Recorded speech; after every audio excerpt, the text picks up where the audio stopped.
Amém, amados? Aleluia. Abra comigo a palavra do Senhor lá no livro de Êxodo, capítulo 25. Êxodo, capítulo 25.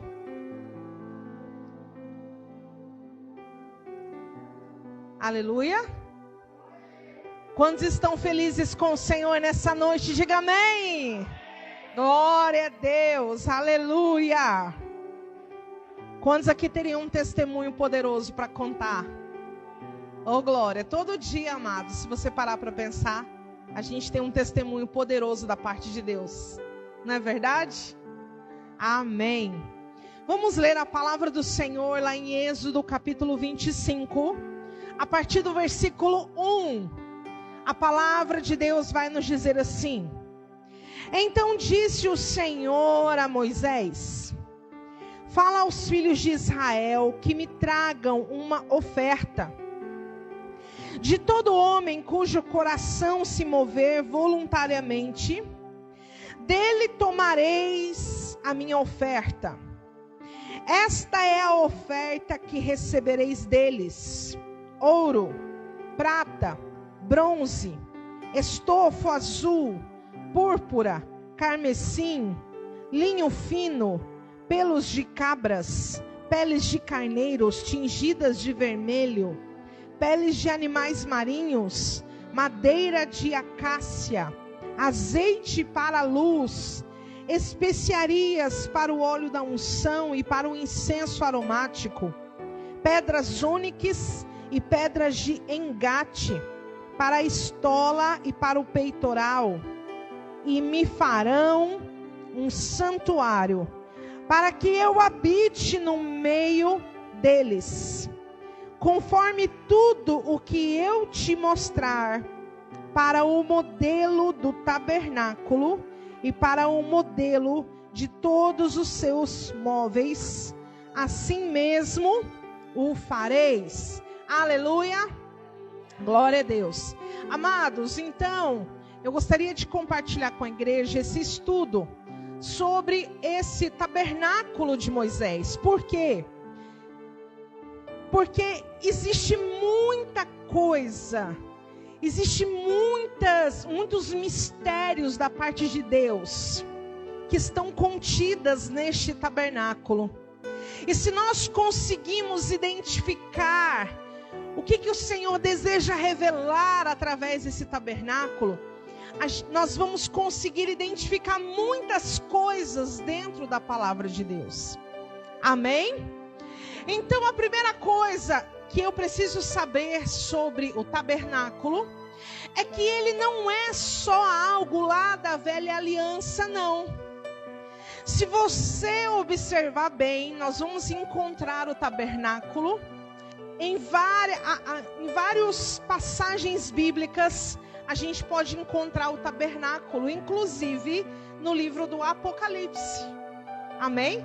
Então por isso que nós devemos, a primeira coisa que não pode ficar na nossa mente é: não, isso não é interessante, porque isso faz parte da velha aliança e agora eu faço parte da nova aliança, então isso já não me interessa mais. Negativo. Pelo contrário, o tabernáculo revela muitas coisas acerca do próprio Jesus, acerca da própria nova aliança. Porque o livro de Hebreus vai dizer que as coisas antigas, elas são como uma sombra da realidade, de coisas que haveriam de vir.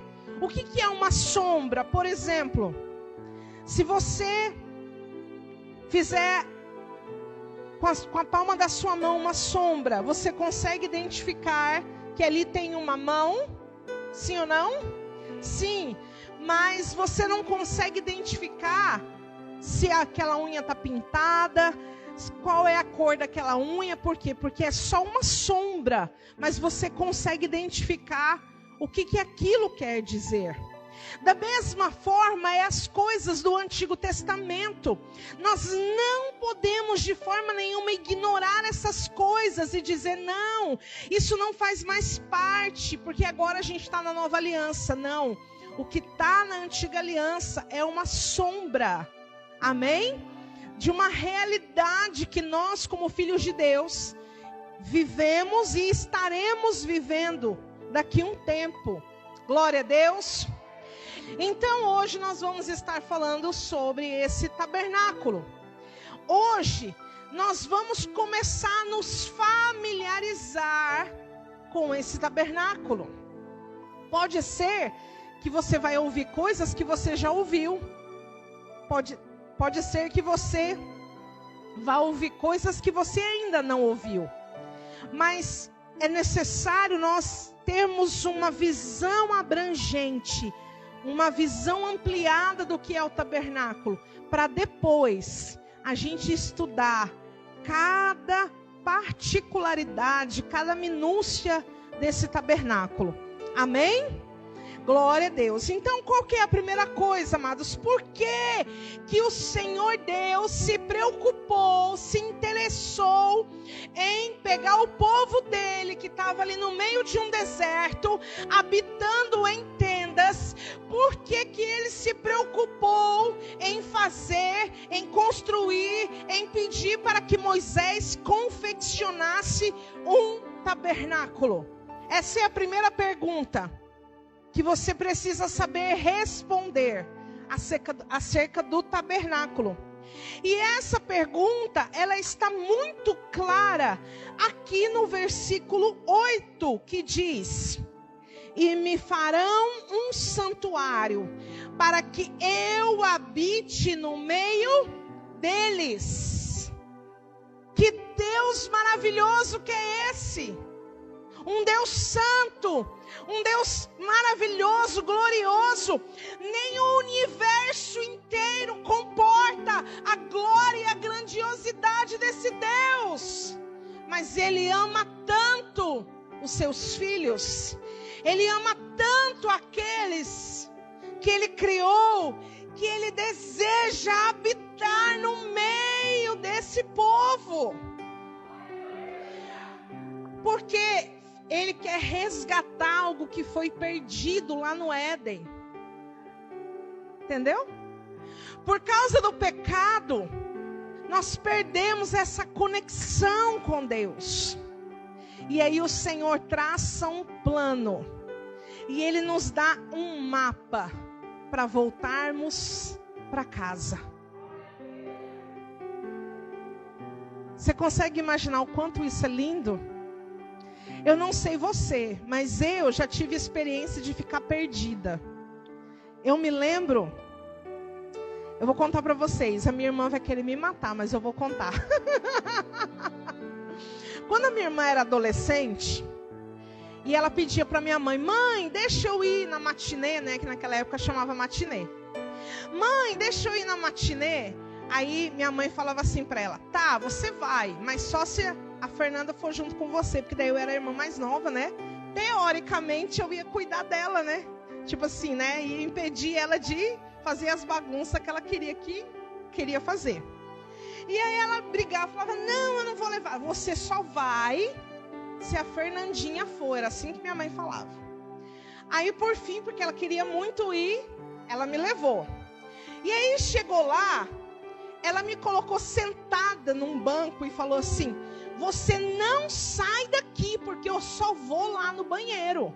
Você fica aqui sentada até eu voltar. Eu, tá bom, né? Fiquei sentada lá. E ela demorou. E ela demorou. E você acha que ela foi no banheiro? Foi no banheiro, não. Foi lá na pista de dança. Mas na minha cabeça, onde que ela tinha ido? No banheiro. E aí eu, cansada de esperar, o que eu fiz? Eu vou atrás dela. Como que eu fui? Aquele monte de gente, eu pequena ainda, né? Levantei e fui atrás dela. Cheguei no banheiro, ela não estava. Comecei a abrir a goela e chorar lá dentro do banheiro. Ai, minha irmã, eu me perdi. E comecei a dar aquele piti todo. O pessoal ficou desesperado. Aí o que eles fizeram? Me pegaram e me levaram lá no DJ da festa da matinê. E aí falou assim: quem que é a irmã dessa menina que está perdida aqui? Quem que é a irmã dessa menina que está perdida aqui. E aí a minha irmã, eu vou te matar. Né? Mas por que eu contei isso para vocês? Porque eu me lembro do sentimento que veio no meu coração. De estar perdida. De não ter quem pudesse naquele momento me salvar daquela situação. E é um sentimento horrível. Sentimento de estar perdido. E aí, sabe o que eu tenho para falar para você? É que todo ser humano sem Deus, ele tem esse mesmo sentimento de estar perdido. E é por isso que a palavra de Deus diz que Ele é o bom pastor, que vai resgatar a ovelha que está perdida. Ele vai te buscar aonde você estiver e te traz de volta para a presença dEle. Amém? Então, amados, o tabernáculo é um mapa. É um caminho de volta para casa. Por quê? Porque Deus desejava novamente habitar no meio do seu povo. Passa para mim, por favor, o primeiro slide. Então, nós vamos falar sobre o tabernáculo em todos esses capítulos do livro de Êxodo.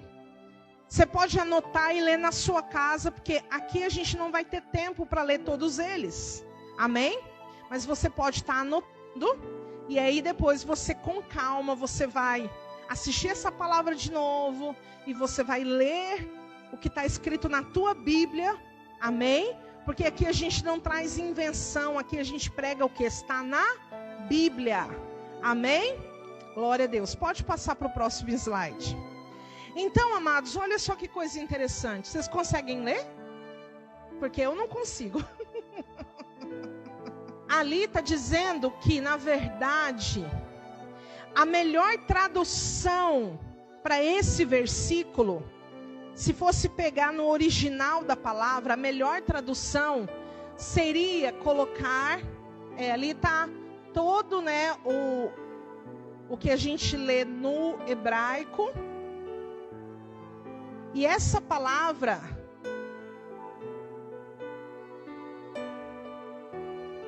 significa habitar. Essa palavra shanti significa habitar.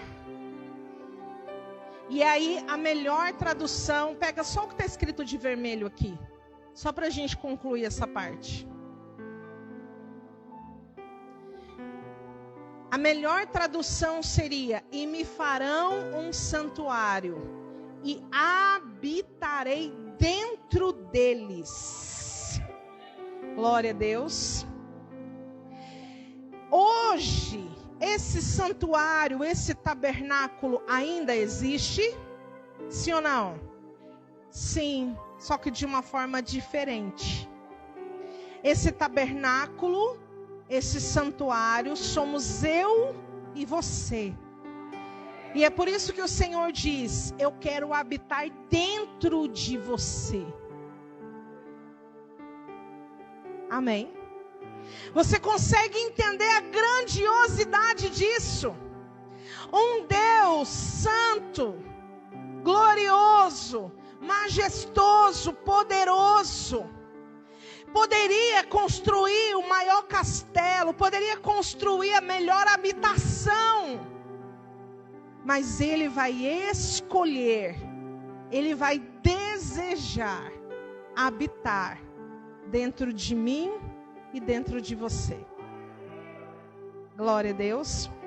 Então esse é o objetivo daquele momento. O Senhor construir, pedir para que confeccionassem aquele tabernáculo, porque a partir dali o povo começaria a experimentar da presença de Deus. O Senhor Deus seria vizinho de cada um deles ali, e além disso habitaria dentro do coração deles. Amém? Glória a Deus. Pode passar para o próximo slide, por favor. Então, O que representa o tabernáculo de Moisés? Ele representa, pode deixar paradinho do jeito que estava lá, eu consigo ler agora. Isso, assim, eu vou lendo aqui. O tabernáculo de Moisés representava um pequeno pedaço do céu na terra. Segundo os comentários rabínicos, Deus mandou construir o tabernáculo de uma forma didática para ensinar um pouco do céu, através dos ritos e utensílios. Em poucas palavras, o tabernáculo representa uma réplica do céu na terra, representa os atributos de Deus e representa a morada de Deus. Em resumo, o tabernáculo de Moisés representa de forma didática o céu. Deus queria mostrar ao seu povo como é o céu. E o método que ele usou foi o tabernáculo. Amém? Conforme a gente vai estudando cada parte do tabernáculo, você vai conseguir identificar isso. Que era desejo de Deus trazer o céu de uma forma bem didática para o povo aqui na terra. Amém? Aleluia. Pode passar para o próximo. O que significa a palavra tenda em hebraico? Por que eu estou falando sobre tenda? Porque você vai ler em algumas passagens bíblicas se referindo ao tabernáculo como tenda do encontro, né? Então por isso que é importante você saber sobre isso. A palavra tenda significa santuário, tenda da congregação, morada de Deus. Entre outros, tenda é representada o tabernáculo. A palavra tenda em hebraico é ohel, que significa literalmente onde Deus se revela. Sendo assim, o que era o tabernáculo? Literalmente o lugar onde Deus se revela. Amém? Então o tabernáculo significava o lugar onde Deus se revela. Amém? Glória a Deus. Pode passar para o próximo. Então essa era a visão do tabernáculo naquela época.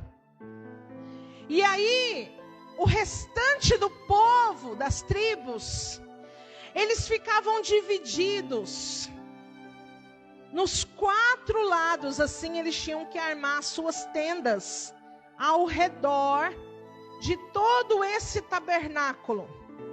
Esse tabernáculo, gente, é como se fosse uma igreja móvel. Entendeu? Ele tinha como desmontar todo ele, carregar todos os seus utensílios, e aonde a nuvem ou a coluna de fogo parasse, ele tinha que ser montado tudo de novo. Era assim que o povo vivia no deserto. Não tem uns 40 anos que eles passaram vagueando? A Bíblia diz que existia de dia uma nuvem e à noite uma coluna de fogo que os guiava pelo deserto. Quando a nuvem ou a coluna andava, eles tinham que andar. Quando a nuvem ou a coluna parassem, eles tinham que parar. Então, amados, vamos supor que eles estavam já todos acampados. Estava tudo organizado já no lugar.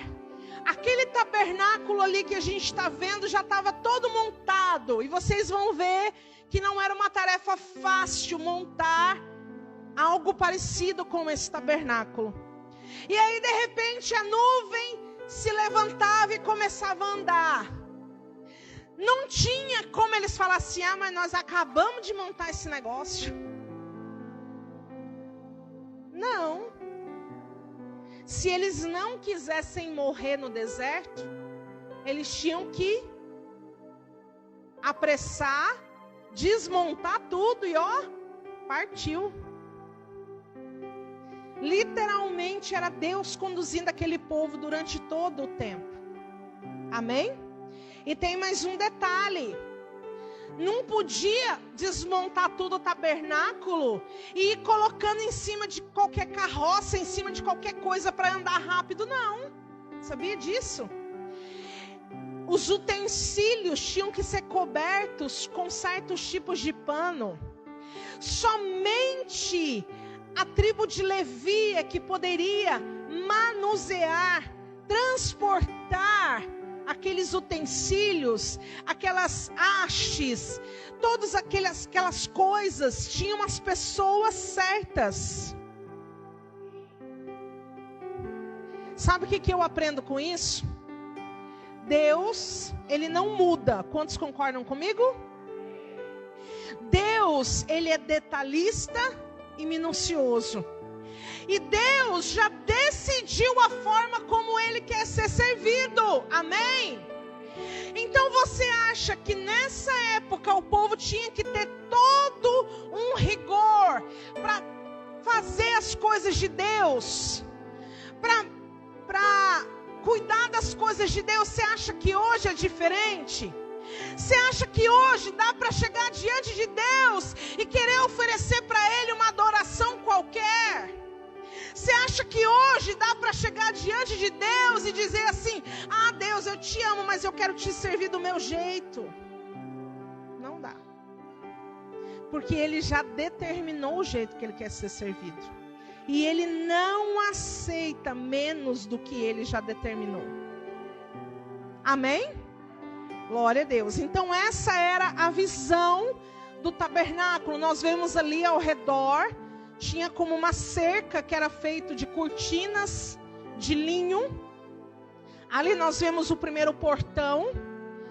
Nós vemos ali o átrio, que é a parte descoberta do tabernáculo. E aí depois nós temos uma tenda que tem várias coberturas. E dentro daquela tenda nós temos ainda 2 compartimentos que nós vamos aprender hoje. Amém? Pode passar para o próximo. Isso aqui é uma planta do tabernáculo. Como, sabe aquelas casas que ainda estão na planta? Então isso aqui é como a planta do tabernáculo. A gente tem aqui o átrio. E aquela parte de dentro é dividida em 2 compartimentos. O primeiro compartimento de lá é o Santo dos Santos, o Santíssimo Lugar, quer dizer, desculpa. E esse compartimento é o lugar santo. Amém? Pode passar para o próximo. Então, esse santuário vai ter 3 departamentos importantes. Cada um com lições preciosas para nós. O santuário era dividido em 3 partes. O átrio, que é o pátio externo, onde todas as pessoas podiam frequentar. O lugar santo, onde só o sacerdote podia entrar. E o Santo dos Santos, onde só o sumo sacerdote podia entrar uma vez por ano. Amém? Glória a Deus. Por que o Senhor faz isso? Porque Ele está querendo dizer que para chegar na presença dEle não pode ser de qualquer jeito, não pode ser de qualquer maneira. É necessário você passar por algumas etapas, porque hoje nós temos a semente do pecado no nosso coração. E a palavra de Deus diz que para ver ao Senhor, nós também temos que ser santos. Amém? Então, essas etapas, esse caminho, é para que nós, a cada prosseguir, nós pudéssemos estar sendo santificados pelo Senhor. Aleluia! Então, a primeira parte era o pátio, o átrio. E ali poderiam entrar qualquer pessoa do povo. Por quê? Porque ali era o lugar onde tinha 2 utensílios muito importantes. Pode passar para o próximo. Ah, gente, isso aqui, ó, é uma réplica do tabernáculo lá em Jerusalém. Meu sonho é entrar aí. E eu creio, eu vou entrar aí em nome de Jesus um dia. Eles construíram lá em Jerusalém uma réplica, né? Como se fosse mesmo o tabernáculo daquela época, né? E tem todos os utensílios lá, né? Mas não são os originais, claro, né? É só uma réplica. Mas pelo vídeo a gente consegue ter acesso a vídeos, né, no YouTube que mostram. E é algo muito lindo, tá? Pode passar para o próximo. Então esse era o átrio ou pátio, que era a parte descoberta.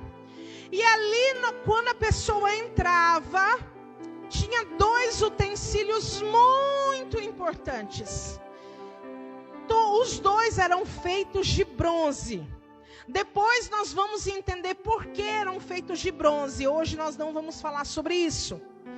Mas eram 2 utensílios. O primeiro era o altar do holocausto. E o segundo era a bacia ou pia de bronze ou o lavatório. Amém? Para que era esse altar do holocausto? Pensa numa churrasqueira bem grandona.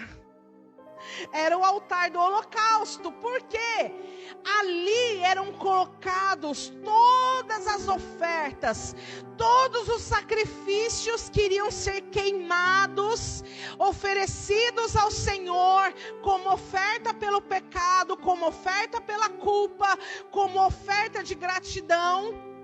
Tudo, aquele altar deveria ser um altar de morte, para matar o eu, para matar hoje na nossa vida. O que esse altar significa?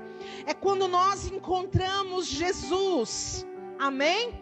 Porque esse altar do holocausto, ele aponta para o sacrifício de Jesus na cruz, a sua morte, o seu sacrifício. A própria palavra holocausto significa sacrifício. Amém?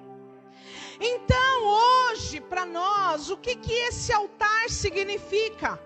Esse altar significa a morte do nosso eu.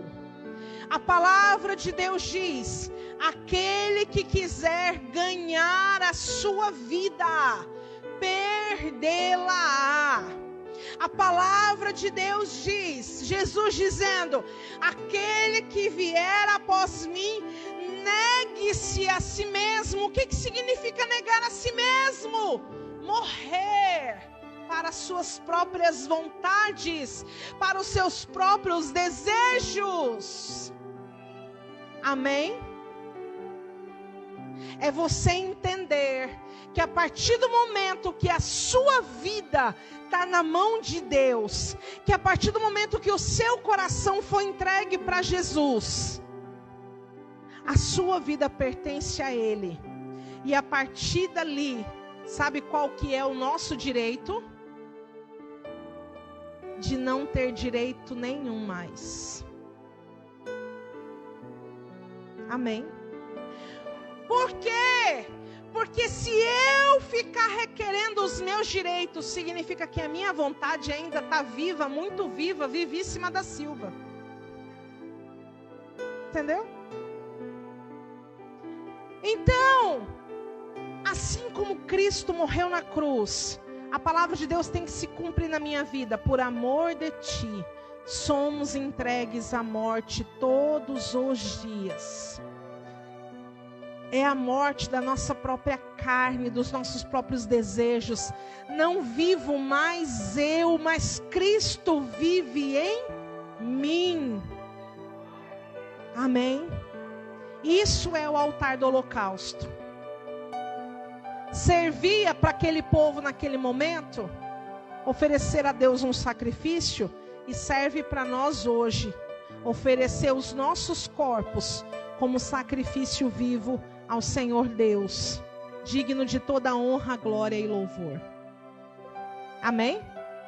E aí, depois de ter passado pelo altar do sacrifício do holocausto, o sacerdote tinha que na pia. Por quê? Porque normalmente quando você mata um animal, você se suja de sangue, né? Normal isso. Então ele ia até a pia para se lavar, para se purificar. E essa pia hoje, ela também existe na nossa vida? Claro que existe. Porque quando essa pia era feita de bronze polido, e você sabe que o bronze polido, ele reflete, amém?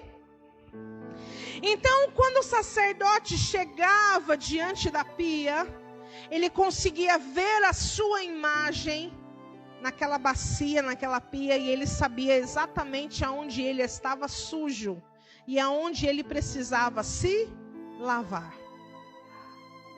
Assim também somos nós, através da palavra de Deus.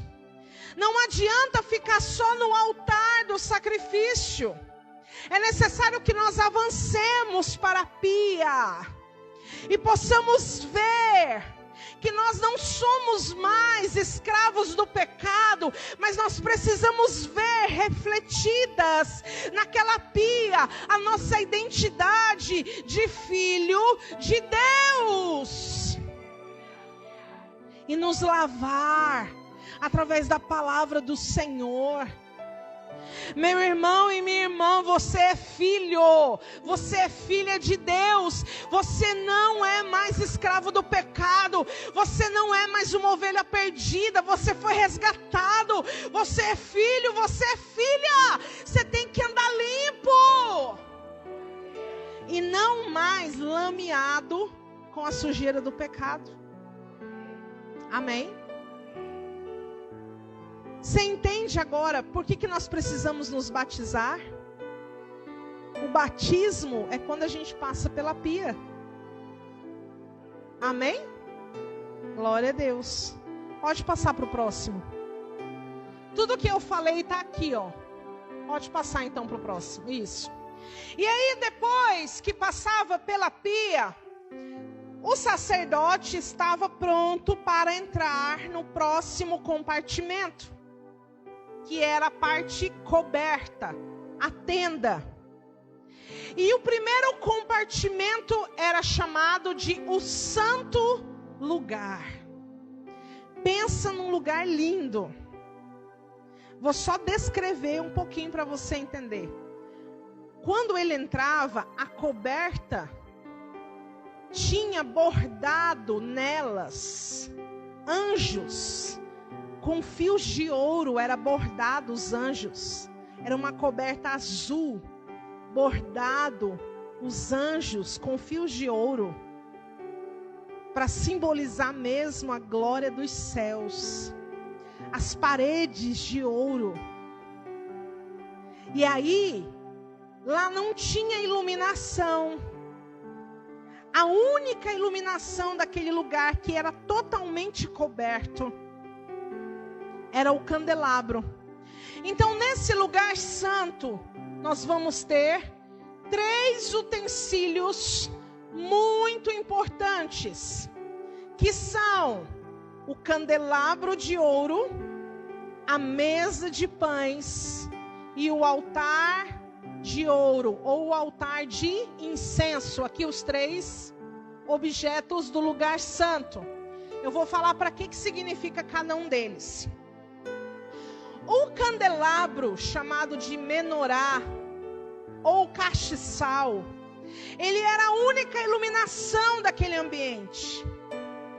E ele tinha 7 hastes, que deveriam ser acesas. Dentro de todo um ritual, ele tinha que acender primeiro a do meio, depois começar pelas da direita, depois ir para as da esquerda. Não podia chegar lá e acender de qualquer jeito, não.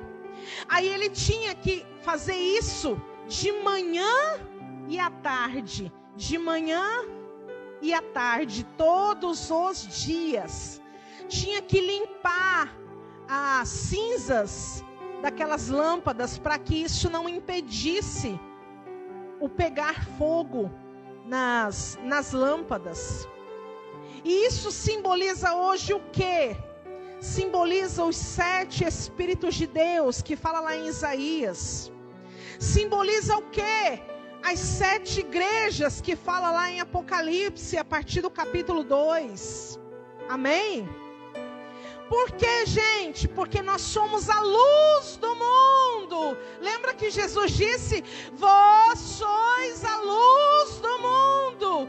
Do mesmo jeito que a única coisa que iluminava aquele ambiente era esse candelabro, a única coisa que pode trazer luz para esse mundo é a igreja viva de Jesus Cristo na terra. Amém? Glória a Deus. Então era necessário se acender essas lâmpadas. Da mesma forma que nós temos que cuidar hoje do nosso coração, para que ele esteja constantemente aceso na presença de Deus. Amém? A hora que você perceber um pouquinho de desânimo, já vai lá e tira essa cinza. A hora que você perceber um pouquinho de novo, culto de quinta-feira. Eu só gosto do de domingo, Deus. Vai lá e já retira. Porque são cinzas que vão atrapalhar o acender das lâmpadas. E o Senhor deseja brilhar na sua vida. Brilhar, resplandecer na sua vida e na sua história. Amém? A mesa de pães é uma mesa que era colocado 2 pilhas. Colocavam 6 pães, um em cima do outro, em 2 pilhas, representando as 12 tribos. E as 2 pilhas representam as 2 casas de Israel, que são os judeus e os gentios, que serão unidos num só povo quando o Senhor Jesus voltar. Amém? E esse pão, ele aponta, ele representa o pão vivo que desceu do céu, que é Cristo Jesus. Aleluia! Esse pão representa o pão da comunhão, porque é na mesa que nós comemos e temos comunhão uns com os outros, e temos comunhão com Deus. Aleluia! Então esse pão, ele não estava ali só de enfeite. Ele tinha que ser comido com os sacerdotes, todos em comunhão. Glória a Deus. Aleluia. E eles deveriam ser pães sem fermento, porque o fermento representa o pecado. Lembra do que o apóstolo Paulo disse? Que um pouquinho de fermento leveda toda a massa.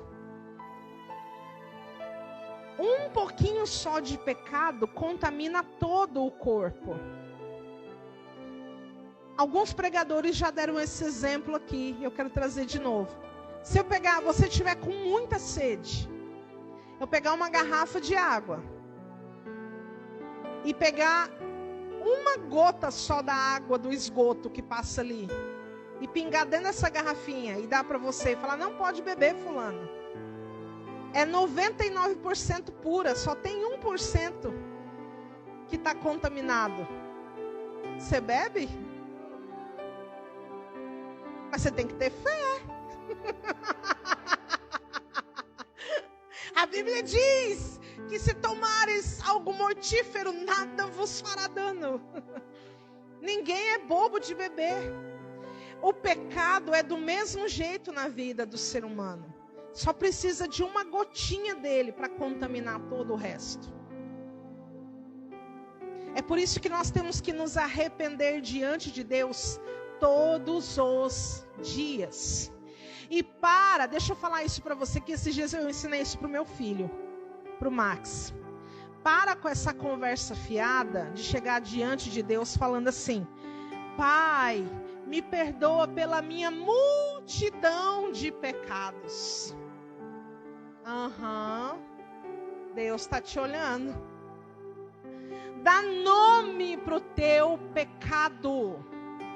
Porque o teu inimigo, chamado Satanás, ele tem uma lista na mão dele dos teus pecados. E essa lista está como um argumento na mão dele. Então, quando você dá nome para o teu pecado, o que acontece? O sangue de Jesus vai lá e risca da lista dele aqueles pecados. Risca, anula, cancela, faz cair por terra. E desses pecados o Senhor não se lembra mais. Amém? Glória a Deus. E aí então, vamos passar... deixa eu falar do altar do incenso que eu não falei. O altar do incenso é diferente do altar do holocausto. Esse altar de incenso, ele era todo revestido de ouro. O altar do holocausto era de bronze. Esse altar de incenso era revestido de ouro. E para que ele servia? Ele servia para trazer um bom perfume, um aroma agradável naquele ambiente, porque você imagina que ali eram mortos vários animais por dia, sim ou não? Imagina o cheiro daquele ambiente. E aí o Senhor Deus, na sua infinita sabedoria, vai pedir um altar de incenso para que se colocasse ali especiarias aromáticas, gálbano, onixa e estoraque. Eram especiarias que de longe você sentia o cheiro. E com certeza, quem estava passando ao redor dizia: ali tem um povo diferente. Assim é o perfume de Cristo Jesus hoje nas nossas vidas. As pessoas têm que olhar para nós e falar: ali tem um negócio diferente. Na vida daquela pessoa ali tem um negócio, um cheiro que não é comum. É um cheiro agradável. Aleluia. Só que esse altar de incenso hoje, sabe para que ele serve? A Bíblia diz lá em Apocalipse, no capítulo 5, que ele é alimentado hoje, não mais por essas especiarias, mas sabe o que alimenta esse altar de incenso hoje, no mundo espiritual? A oração dos santos. A Bíblia diz que um anjo veio e pegou a oração dos santos e jogou no altar do incenso. Então, se você não quer deixar esse fogo se apagar, você precisa estar em constante oração. Aleluia, glória a Deus.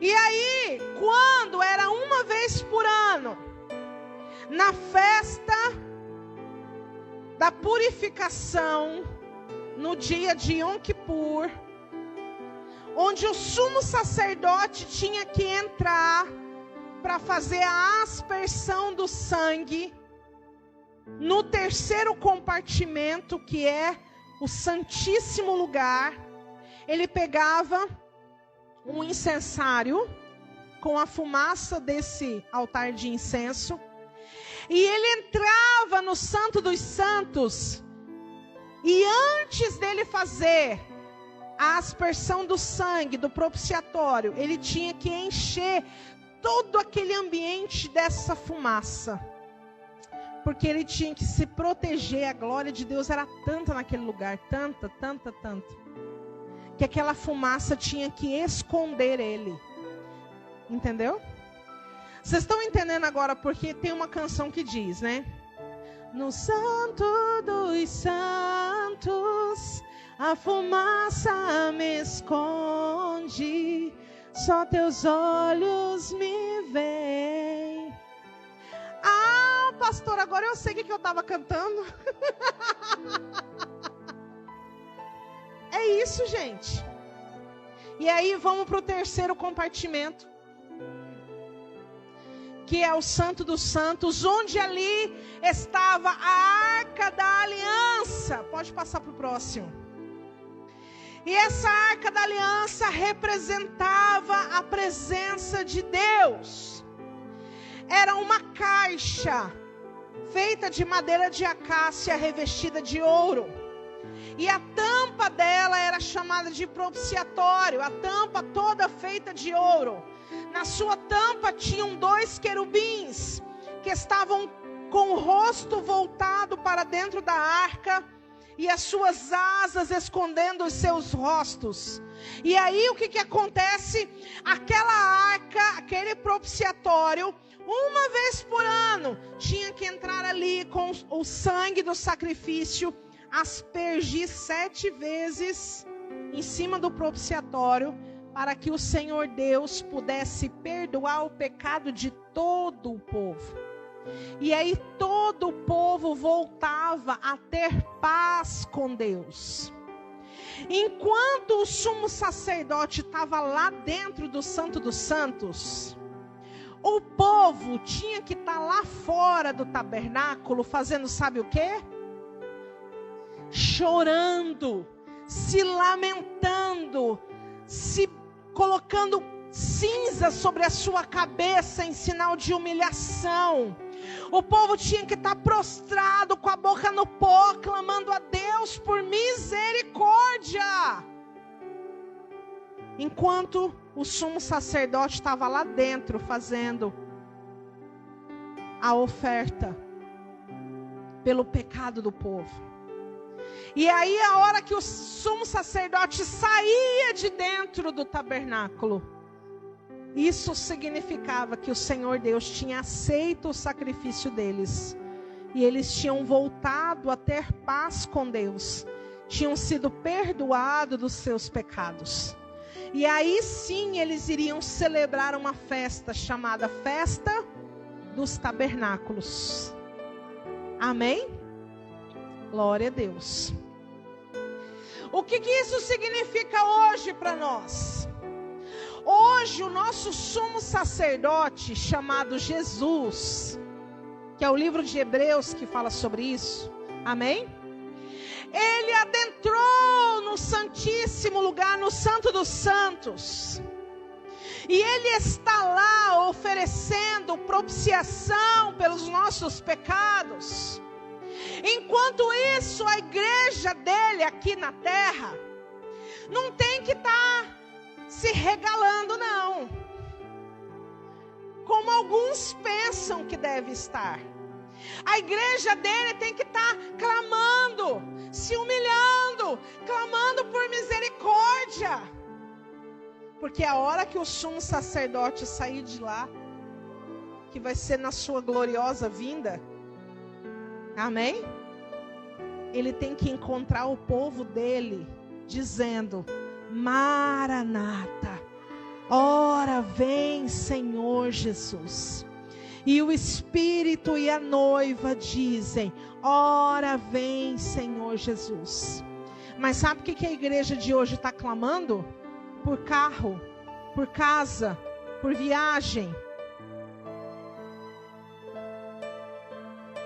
Mas se você conseguir entender isso, se você conseguir entender que hoje, porque Jesus, vamos abrir para a gente poder encerrar, livro de Hebreus, for achando, diga amém.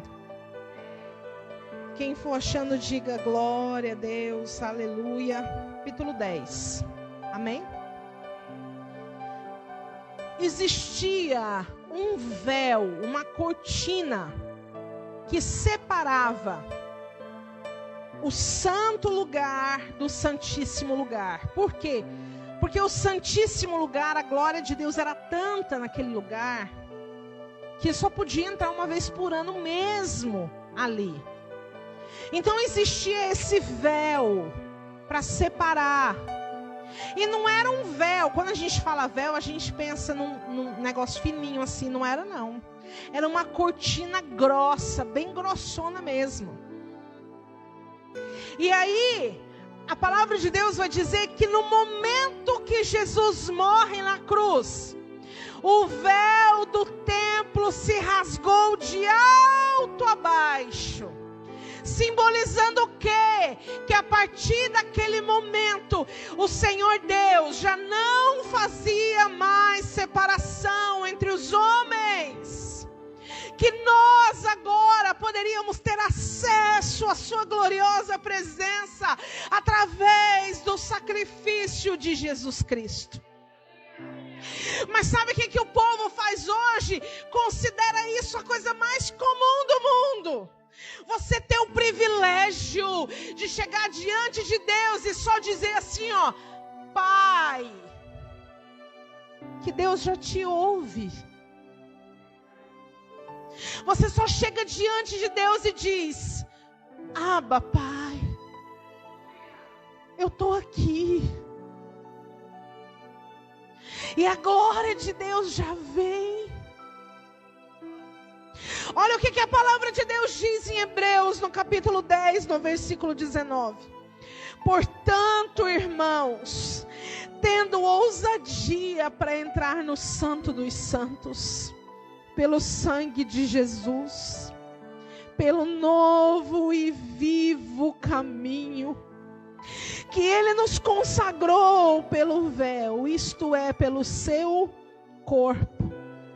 E tendo grande sacerdote sobre a casa de Deus, cheguemo-nos com verdadeiro coração, em plena certeza de fé, tendo o coração purificado de má consciência e o corpo lavado com água limpa. Sabe, todo esse caminho, Jesus fez ele. Ele se tornou o vivo caminho. É por isso que ele vai dizer, ninguém vem ao Pai se não for por mim. Não é pela religião, não é pela igreja, não é pelo pastor, é por Jesus. Aquele que morreu, aquele que levou os nossos pecados sobre si. Aquele que venceu a morte no nosso lugar, porque nós não tínhamos condições para isso. Aquele que nos tirou debaixo do jugo da condenação eterna. Sabe o que eu e você merecíamos? A condenação eterna. Mas Jesus, Ele se fez carne. Ele habitou entre nós. E tudo aquilo que era necessário ser feito, Ele fez. Para que hoje nós tivéssemos o privilégio de chegar diante do Santo dos Santos. Por que que você tem vivido essa vida morna? Por que que você está lá no átrio, esperando acontecer um evento para você sentir a presença de Deus? Se você tem acesso ao Santo dos Santos, se esse véu foi rasgado, e hoje você só precisa chegar diante dele com teu coração verdadeiro e limpo. É só isso. Só isso. É só isso que ele quer. Um coração verdadeiro e limpo diante dele, dizendo: Pai, eu estou aqui. Eu poderia estar em tantos outros lugares, mas eu estou aqui, Jesus, porque eu sei que a tua presença vale mais. A tua presença vale muito mais. Fecha os teus olhos.